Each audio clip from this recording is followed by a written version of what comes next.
सिर्फ लौंग और कपूर से मिलेगा प्यार, सिर्फ लौंग और कपूर से आपके अपने परिवार को बचाया जा सकता है। तुम्हारी शादीशुदा लाइफ में तुम परेशान हो या तुम्हारी समस्या तुम्हारा प्यार है।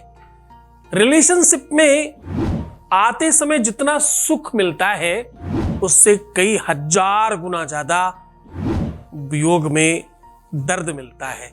उस दर्द से पूरी तरह से निजात मिलेगी नवरात्रियों में सिर्फ और सिर्फ लौंग और कपूर से मिलेगा प्यार। जानिए पूरा का पूरा विश्लेषण। With astrology. नमस्कार, मैं हूं आचार्य सतीश अवस्थी। आपका बहुत स्वागत करता हूं लव विद एस्ट्रोलॉजी में। लव विद एस्ट्रोलॉजी में आपके अपने जीवन में प्यार भरा जाता है। लव विद एस्ट्रोलॉजी में आपको आपसे मिलवाया जाता है। लव विद एस्ट्रोलॉजी में हर हाल में आपको जिताया जाता है। विद एस्ट्रोलॉजी में शादी से पहले, शादी के बाद की हर समस्या का समाधान किया जाता है।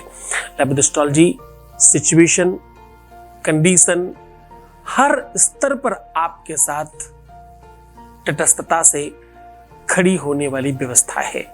शादी हो नहीं रही हो, शादी चल नहीं रही हो, शादी मनचाही करनी हो, शादी से संबंधित, विवाह से संबंधित, प्यार से संबंधित, रिलेशनशिप से संबंधित कोई भी समस्या है, उसका समाधान मात्र एक जगह है, उसका नाम है लव विद एस्ट्रोलॉजी।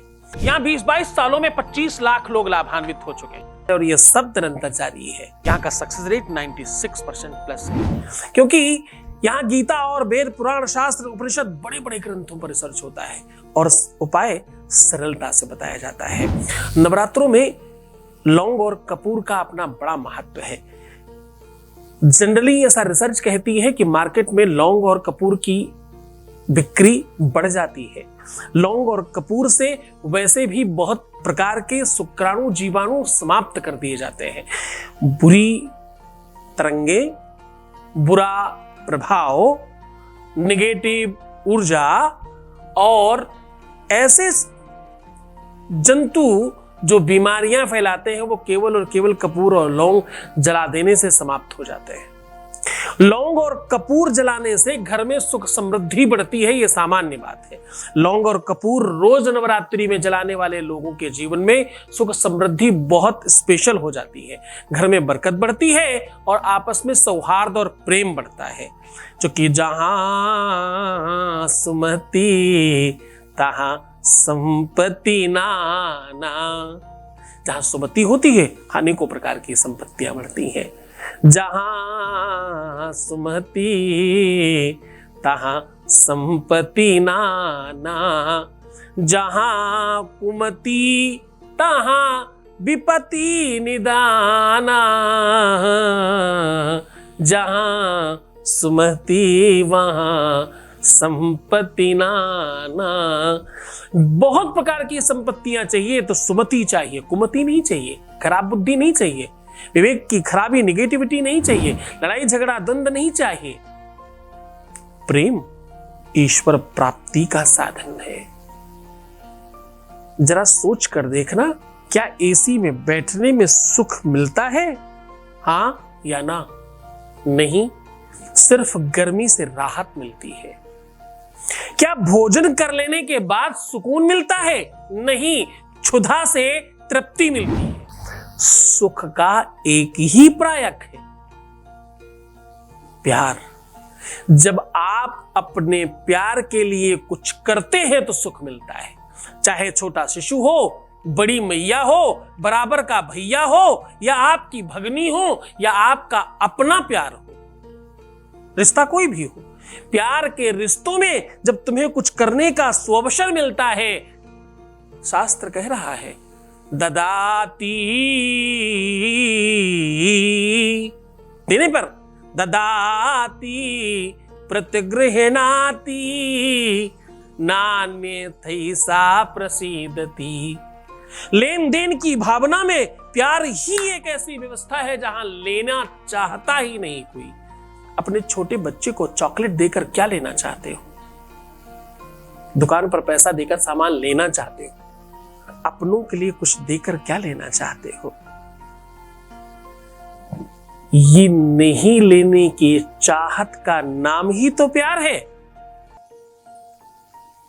जहां पर तुम बिल्कुल निरुत्तर हो जाते हो, जहां पर तुम अपने आप को भूल जाते हो, जहां पर तुम स्वयं को खो बैठते हो, जहां पर तुम स्वयं को लुटा बैठते हो, वही उसी व्यवस्था का नाम प्यार है।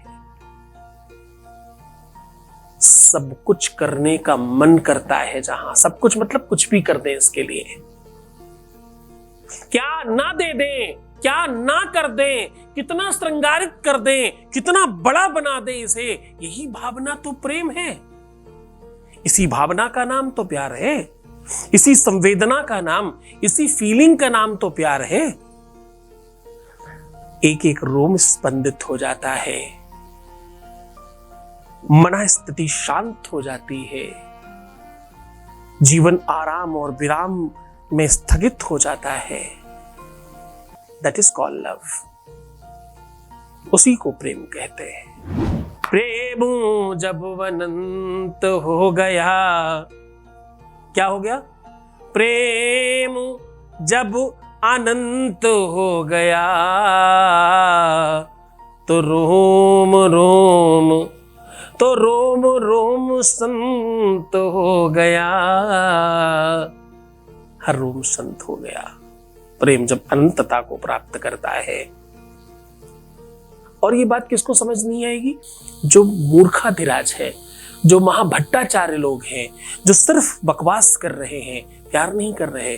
प्यार में तो लोग अस्त्रपात कर रहे होंगे, प्यार में तो लोग बह रहे होंगे, प्यार में तो ये सब सुनने वाले लोग जो प्यार में है ना, उनको यही सब समझ में आ रहा होगा और कुछ समझ ही नहीं आएगा दुनिया में। ये बंदगी, ये प्रेम, ये उल्लास, ये आनंद सबके बस की बात नहीं है, तुम्हारे बस की बात है, तभी तो तुम सुन रहे हो। चलो सीधा तुम्हें उपाय की ओर लेकर के चल रहा हूं। सीधा उपाय की बात करते हैं उसके पहले एक वॉइस मैसेज आपके बीच का अनुभव आपके साथ साझा कर रहे हैं। Voice message please. प्रणाम गुरुजी। गुरुजी से मिलकर मुझे बहुत अच्छा फील हुआ। जैसे ही गुरुजी के दर्शन किए, गुरुजी ने जैसे आशीर्वाद दिया, मेरे सर पे हाथ रखा और गुरुजी ने बोला तुम्हारा काम हो गया है। मुझे इतनी खुशी हुई, इतनी खुशी हुई, मुझे ऐसा लगा मुझे सब कुछ मिल गया हो। मुझे विश्वास है। Thank you Guruji, love you so very much. तुम सफल हो, तुम्हें सद्बुद्धि मिले, अच्छी तरीके से तुम आगे बढ़ो और डेफिनेटली सफल हो जाओ। इस सब बातों के लिए तुम्हें बहुत बहुत धन्यवाद। अब मैं बात कर रहा हूं उपाय की। लौंग और कपूर से आपके अपने जीवन में प्यार बढ़ सकता है। नवरात्रि का खास समय है, इसलिए ये बता रहा हूं। आपको करना कुछ खास नहीं, एक तांबे या पीतल के बर्तन में अष्टगंध, रोली, सिंदूर, घी और गोरोचन, ये सारी की सारी चीजें मिला करके एक ट्रायंगल बना लें, यानी एक लाइन, दो लाइनें ऐसे और एक नीचे की। ये ट्रायंगल बना लीजिए इस पूरे मिश्रण से, और इस मिश्रण के ठीक बीचों बीच में आपको 51 लौंग रखनी है और बीचों बीच कपूर रख करके ओम अंग चं तन पम यम बोल के स्वाहा आग लगा दीजिए। हाथ जोड़ करके अपनी प्रार्थना करिए और इस पूरी की पूरी सामग्री को कंप्लीट जल जाने दीजिए। इतना ज्यादा कपूर डालिए ताकि ये अच्छे से जल जाए। बड़ा बर्तन रखिएगा और पूरा जल जाने के बाद, स्वाहा हो जाने के बाद, इस निर्माल्य को अपने पास रखिए। दूसरे दिन जब आप स्नान करते हैं तो थोड़ा सा इसको अपने मस्तक में लगा के स्नान करिए। बचा हुआ इसे जल प्रवाहित करिए किसी कुएं में, बावली में, तालाब में या नदी में। नहीं कुछ मिलता तो किसी शुभ और अच्छे पेड़ के नीचे भी दबाया जा सकता है। ये काम करते ही आपके जीवन में परिवर्तन आएगा और अद्भुत आनंद आएगा। आप जो चाहते हैं, जिसे चाहते हैं, जैसे चाहते हैं, वो सब संभव हो जाएगा। पूरे मन से, पूरी श्रद्धा, पूरे विश्वास के साथ, पूरी ईमानदारी के साथ करना तो खुश हो जाओ, मुस्कुराओ, सुंदर बनो। हर आधे घंटे में प्रणाम करके पानी पीना और खूब ख्याल रखना अपना। तुम ठीक रहो, तुम बेहतर रहो।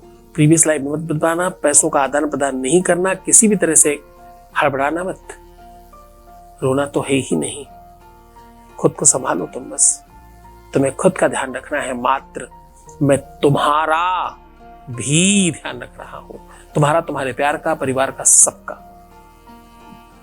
ओम नमः शिवाय।